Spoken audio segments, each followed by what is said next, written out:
Hey everyone, Dan here. Before we get into it, if you enjoy these videos, please hit the like and subscribe button. It helps a lot. And also keep in mind that these are my own thoughts, opinions, and ideas. These are not meant to be, nor should you take them as investment or trading advice in any way, shape, or form. Do your own due diligence, put in the work for yourself, and make your decisions based on that. Enjoy. Alright folks, here we are just before market close on Thursday, September 16th. We're going to take a look at my swing trade buys for the day. So I took a little bit of a different position today with these first few, basically looking at runners, really strong momentum stocks, just because it seems like that's where a lot of the stronger plays have been recently, since the market has been a little bit choppy and just kind of either moving down or just mostly moving sideways, and definitely that FUD or fear in the market that we've seen recently. But really good opportunities in momentum stocks. So on the off chance that these are going to run into the after hours and the pre-market and tomorrow, then I took a chance on them. These are much higher risk, higher reward trades, mostly higher risk, but obviously that high reward could come with them. But just knowing that, I put a smaller percentage of my portfolio, not a smaller percentage. I took a normal size trade, but I didn't trade a huge percentage of my portfolio in total, if that makes sense. So let's go through them. So Agile Thought is the first one, AGIL. And basically on this one, and this will be pretty similar with most of these momentum ones, looking at the MACD rising, volume holding pretty solid in terms of it being a much bigger volume than normal, but also holding currently above the VWAP and doing a good job of staying within striking distance of it even when it does fall below. So I'm hoping that that means that there's decent buying pressure built up there. DNN is another that I've been in and out of several times the last few days now. Doesn't look quite as good on this, but if we zoom out, I had a bigger picture on this one.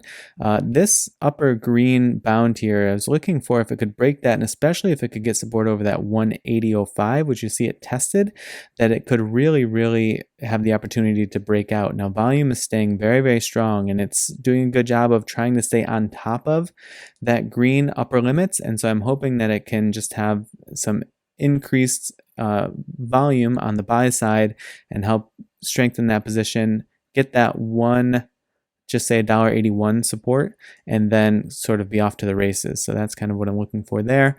IRNT, you're probably aware of. This is doing a really good job of holding after it reclaimed the VWAP here at about 220 this afternoon.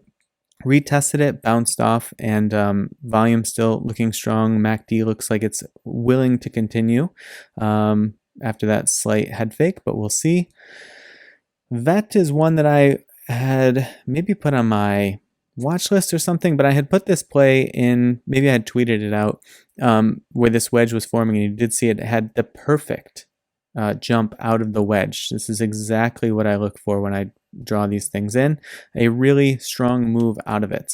A slight pullback yesterday, and then is just continuing on the momentum train. So I'm looking at this pattern of strong move up, slight pullback, strong move up, slight pullback, and hoping that that trend continues into the coming days. And then my last one, FEYE.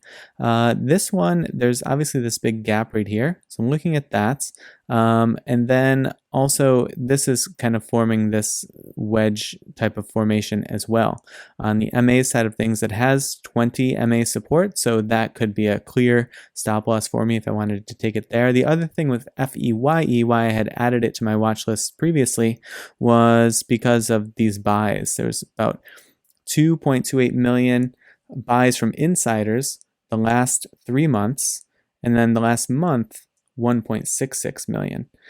So the degree to which that means anything, it could mean nothing. But you see here another alert, Tuesday 9/14 insider buys.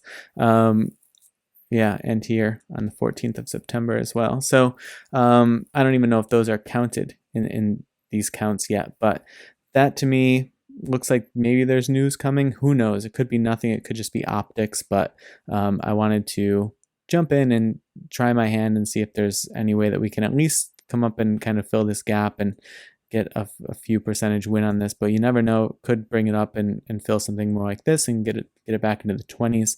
But mostly looking for any potential catalyst coming up by not by way of those insider buys, but sort of pointing out why those insider buys happened after the fact, of course. All right, well, I hope that you had a good trading day and that you're able to finish the week off strong tomorrow. I appreciate you watching, and I will see you in the next video.